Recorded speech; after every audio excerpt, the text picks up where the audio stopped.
వచ్చేసి కొత్తగా తీసుకున్నాం కదా L160. ఇందులో అయితే మనకు ప్రాబ్లం వచ్చిందన్నమాట. ఇక్కడ మనకు ఫ్యూల్ ఉన్నా కూడా ఫ్యూల్ లేదని అయితే చూపిస్తుంది. ఇందాకనే 800 ఫ్యూల్ అయితే కొట్టించిన. అంతేకాకుండా ఇక్కడ FLS ఓపెన్ అని మాత్రం వస్తుంది. ఈ ప్రాబ్లం ఏంటో షోరూమ్కి అయితే వెళ్దాం. ఇందాకే వెళ్తే మళ్ళీ రమ్మని చెప్పారు. వెళ్ళేసి అయితే చూద్దాం ఏం ప్రాబ్లం ఉందో. సో ఇప్పుడు బండి తీసుకొని అయితే 1 month 2 months కూడా అవుతలేదు. సో ఇది ఏం ప్రాబ్లం అని నేనైతే షోరూమ్కి వచ్చేసా.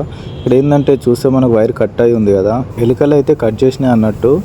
నైటు పక్కన ఒక మోరీ ఉంటుంది, దాంట్లో నుంచి ఎలుకలు వస్తున్నాయి అని చెప్పేసి అన్నారు ఒక మాట. అప్పుడు ఎలుకలు వచ్చేసి అయితే దానికి బైక్కి నేను కవర్ అనేది కప్పుతా. సో అట్లా ఎలుకలు వచ్చి వైర్స్ అయితే కట్ చేసి వెళ్ళినాయి.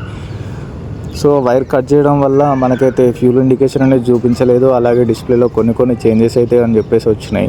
నేనేమనుకున్నా అంటే అంతకు 2 days ముందు నేను సర్వీసింగ్కి అయితే ఇచ్చిన బైకు. సో ఏదో ప్లగ్ పెట్టడం మర్చిపోయినారు అనుకున్నా. బట్ ప్రాబ్లం ఏంటి అంటే మనకి ఎలుకలు వైర్ అనేది కట్ చేసినాయి. ఇప్పుడైతే మనకు ఫ్యూల్ ఇండికేషన్ చూపిస్తుంది, అన్నీ చూపిస్తుంది, నో ప్రాబ్లం. బైక్ అయితే వర్క్ అవుతుంది ఇప్పుడు.